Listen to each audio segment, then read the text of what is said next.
Late last year, Queensland authorities made the shocking announcement of the first confirmed case of black lung disease amongst coal miners in more than 30 years. But 7:30 tonight is exposing evidence that black lung never went away, with records showing the disease had been reported in some hospital and workers' compensation records during the past 2 decades. Was there a deliberate cover-up? There are renewed calls for a royal commission into why mining companies and Queensland's regulator failed to act sooner. Peter McCutcheon reports.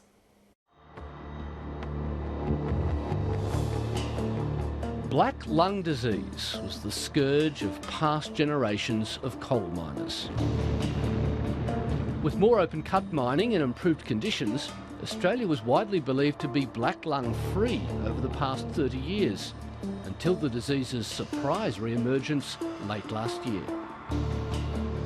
Pressure on my chest is so, like if somebody's hit me with a bloody ton truck or something.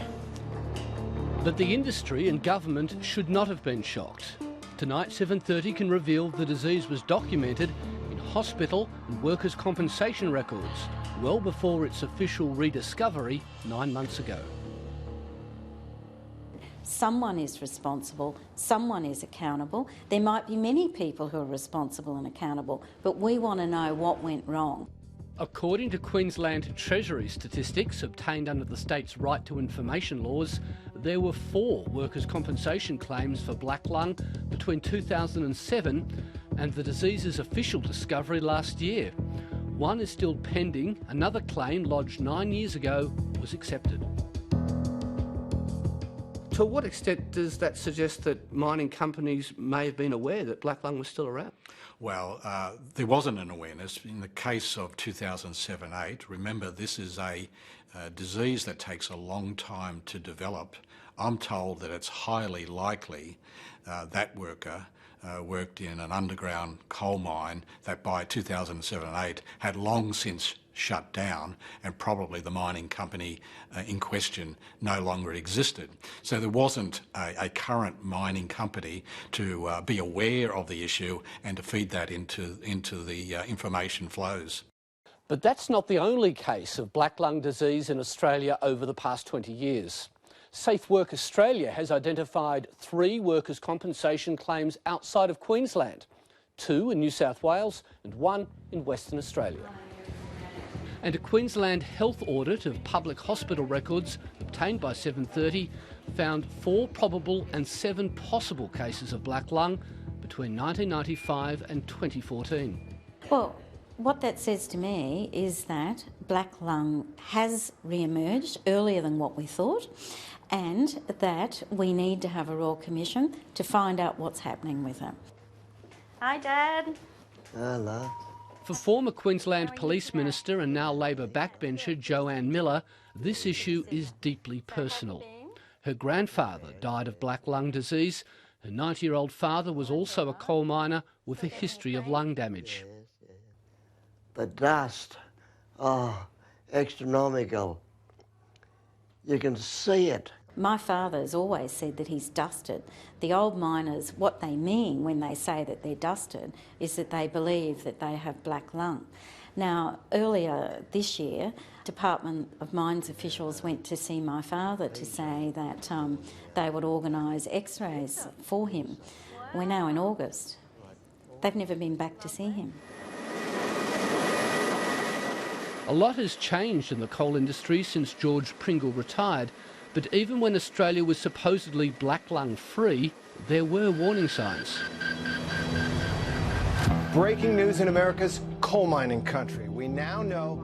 In 2010, autopsies carried out on US coal workers killed in an explosion in a West Virginian mine yielded some disturbing results.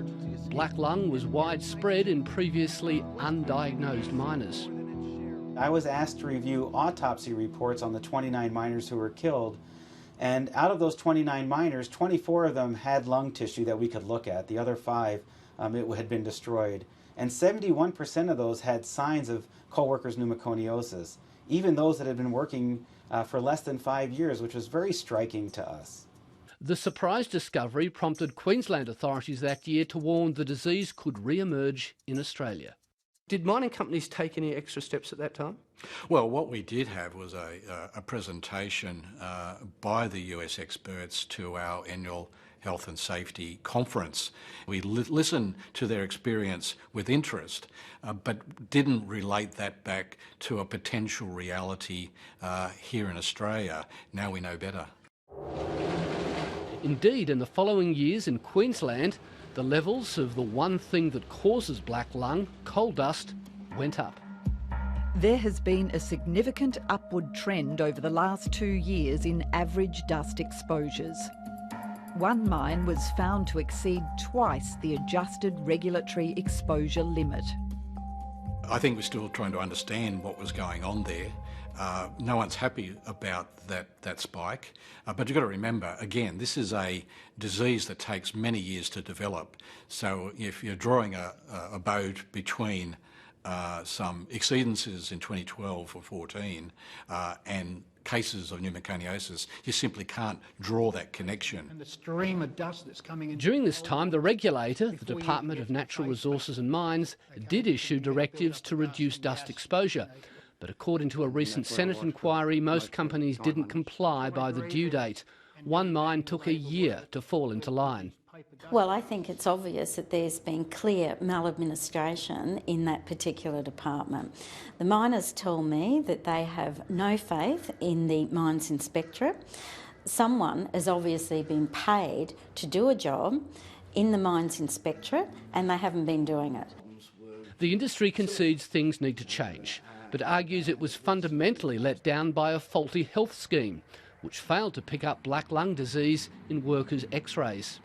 The warning signs in workers' compensation and hospital records, the industry argues, should have been picked up by government. The companies weren't privy to that data flowing into a central repository. That's something that, yes, should have been done years ago, should have been led by government, is now being led by government. I want to prevent this from occurring at all. The man now responsible for all this is Queensland's Mines Minister Anthony Lynham, who declined to be interviewed for this report. Last month he announced tougher dust controls and better health screening. Both the Minister and industry have rejected calls for a Royal Commission. We need to be action-oriented. We don't really want to be bogging down the response to the re-emergence of coal workers' pneumoconiosis with a finger-pointing, blame game exercise, which is really what a Royal Commission would be about. But with more than 30 black lung cases in Queensland either confirmed or suspected over the past 9 months, coal miners remain deeply worried. You know, there could be a lot more men and women out there that have black lung, but we don't know. We simply don't know. And that's why a Royal Commission is so important, to be able to get to the truth of the matter. Peter McCutcheon reporting.